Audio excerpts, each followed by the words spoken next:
don't know what to say. Don't know where to start.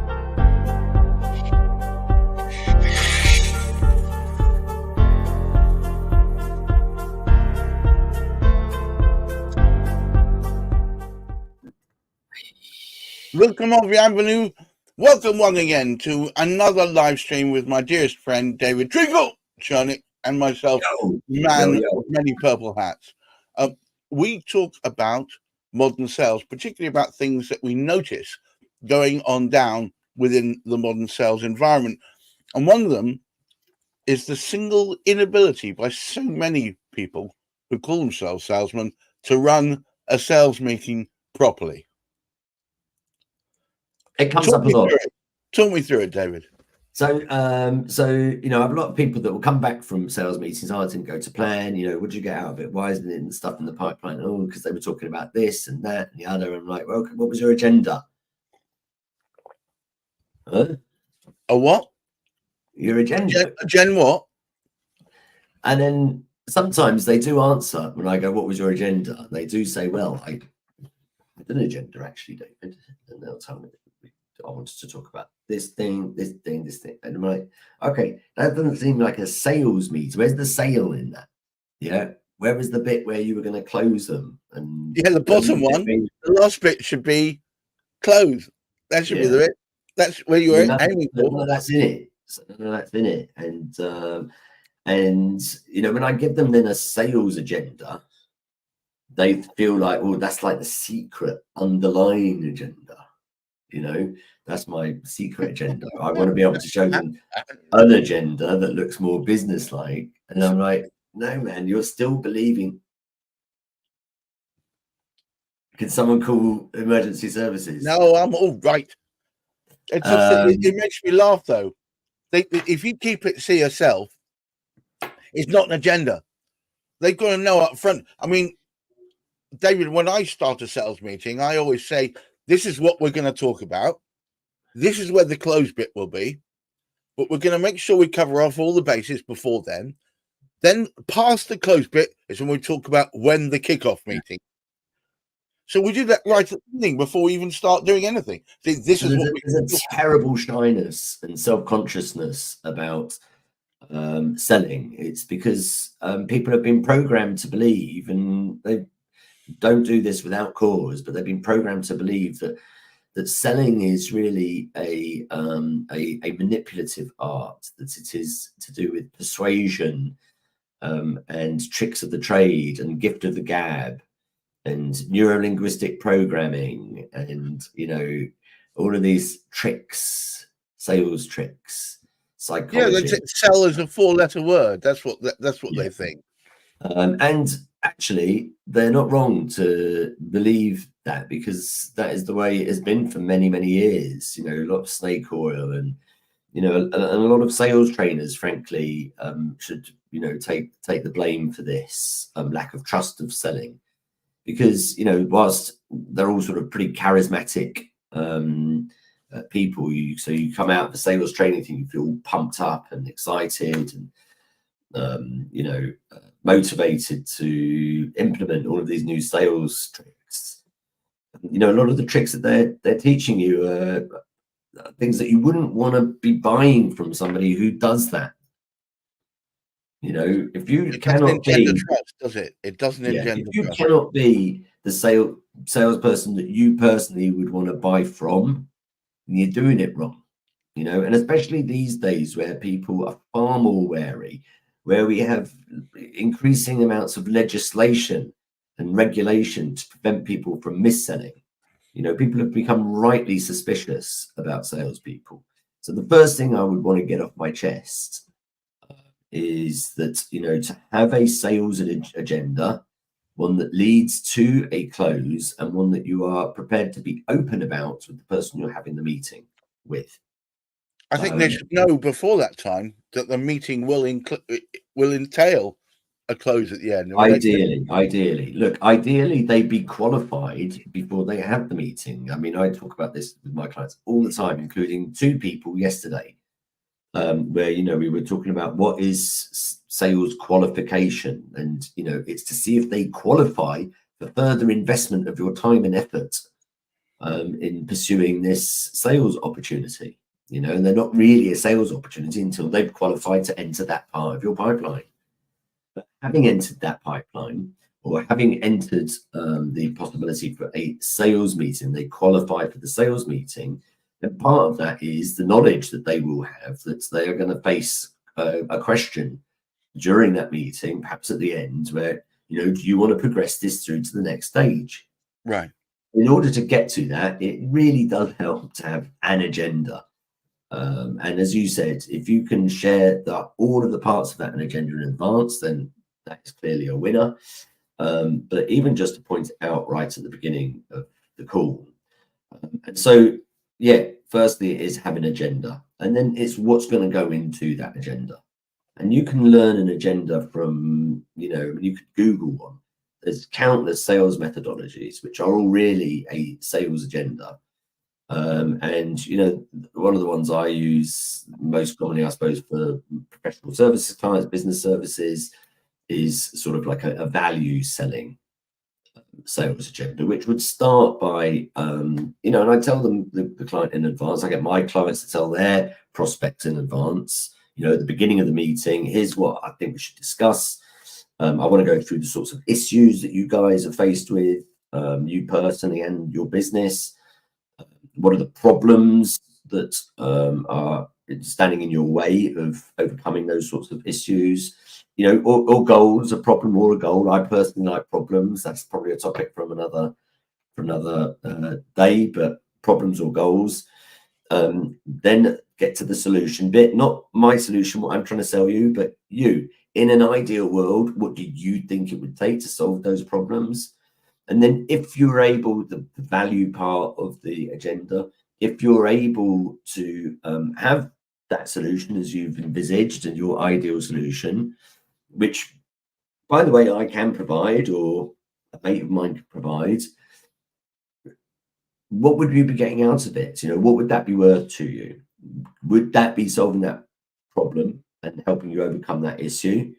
And how would your life be improved as a result of getting it? Yeah.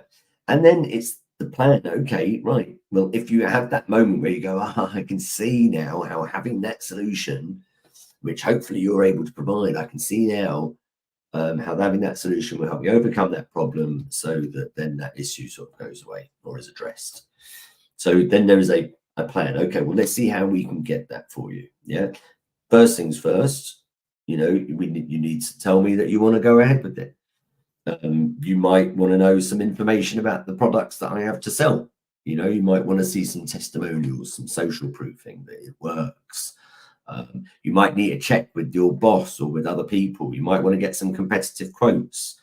Yeah. A whole load of other stuff. But that is your plan and that is your tick box. So once you've done all of those things, they will be a client. Yeah. So stuff that you need in there as well. I need you to see my contract. I want you to get my engagement letter. I need to have that signed back. I need to have, you know, I mean, I've got my events business. They don't become a client until after they've paid their deposit and they've had confirmation that they're booked. So there's like a few things in there that they need and that you need, and that is the plan. But you're really talking there about an agenda with 5 key items on it. The issues, the overriding issues, their problems, their solutions, the value, and the plan. Now, if I was to start a meeting and say, look, we've got this 5-point agenda. This is the way I try and run these sales meetings. Is there anything you want to add? Knock yourself out. Tell me what they are. And quite often the things that they want to add to that agenda will be thinking, well, you know, I'd like to hear a bit about how your service works and you know, whether you've got some happy customers that I'll be able to speak to, and I'm busy writing notes. And where does that go in the agenda? Well, that goes in the plan bit. So you're able to say to them, cool, okay, well, there is a part of the agenda where that can go. I've written them down. Here they are in the plan. And it gives you, you know, to be armed with the plan, it helps you do a few things. It stops you going off on tangents and not knowing where you're going to come back to. And that's my specialist area there. Yeah. So a lot of people are prone to that. You know, if somebody wants to start asking me questions about my business or, you know, how I do it. Oh man, I could go on for days about it. But if I've got my agenda in front of me, then at least I know where to come back to. That's the thing. That's the thing. You can go off on a tangent, but you have to always wind it back to the agenda. So, you know, okay, so we've talked about how my business could work. We've talked a little bit about some examples of that. The next thing on the agenda that I see is we need to talk about what your initial steps would be to come on board with us. Exactly. So, you know, and it gives you an opportunity as well to be able to, you know, control your own conduct during that meeting. So if they are, and we want to encourage conversation, of course, but if they are sort of throwing out questions at the wrong time during that agenda and in the inappropriate time, then you can, you know, you can write that stuff down. So, right, okay, we've asked an important question. It's important to you, the price. And just to give you an answer, it's probably going to be in the region of this to this. We've talked about how to deal with scale of costs. Absolutely, it's going to be a range, but we will definitely come to that, and I'll make sure that we finish the call with you going away knowing what it's going to cost. And in order for me to work out what it's going to cost during this call, it's got a couple more questions I want to ask you. In an ideal world, what do you think it would take to, and so wherever we are in the agenda, we can go back to it. And then when we get to that plan bit, now you asked earlier about the more exact price. I was only able to give you a range before, but now you have told me that your problem is this and the solution you want is that. And if you had that, it would do this in your life or help your business in such and such a way. And the offering I have is it's off the shelf and it costs this amount of money. Or the offering I have is something that I'm going to have to conjure together and create a package for you. And it's probably going to be near, I said it was going to be this range, but it's going to be nearer this sort of price. And in order to give you the exact price, I need to go away and do a quote. Can you just tell me who else would be involved in making this decision? You know, what else you're going to see as well as that price in order for you to make a decision? You know, and you're busy writing down what they need, some testimonials, site visit, you know, whatever it is that they need. The thing is, I think it's, I want at that stage to say, all right, now I can give a much finer, not guesstimate. I can give you a much finer approximation of what the price is going to be. Now you've told me all that. I want to see their reaction at that stage. That's a great time to use the trial close. If it was around about that kind of thing, would we have a deal? Exactly, because we're keen to help you, but we can't do it unless we get past this point. Yeah. So, you know, and at that point, half the time they'll go, well, there's really no budget for it, so we'll leave it until next month. And at that point, no. Well, you have a decision point at that moment. You either got your decision is either, do I expend more energy in trying to bring this deal home, knowing full well they didn't really want it that strongly anyway, so it could fall out at a later date, or do I back off and focus on something else more important?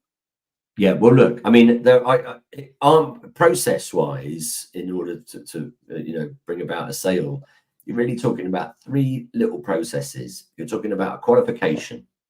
You're talking about a sales conversation, this sales meeting. It doesn't have to be in a meeting. It could be on a call or some sort of conversation where we have that agenda and an objection handling methodology.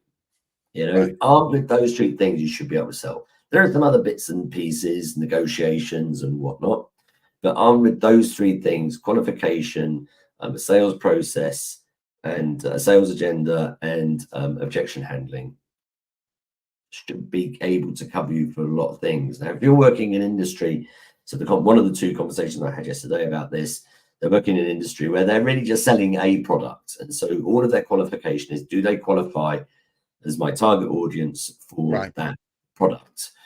Right. And they've been offered a meeting with somebody that could be a little bit more or a lot more strategic than that for them. So they're going to have a broader conversation. And this is where the sales agenda becomes way more important. So we have to spend a bit of time going through what that sales agenda would be. Well, look, I'll tell you what, as ever, it's an education talking to David. Remember, we do talk about this every week, shameless plug. But also, you should also know, guys, that we're both musicians.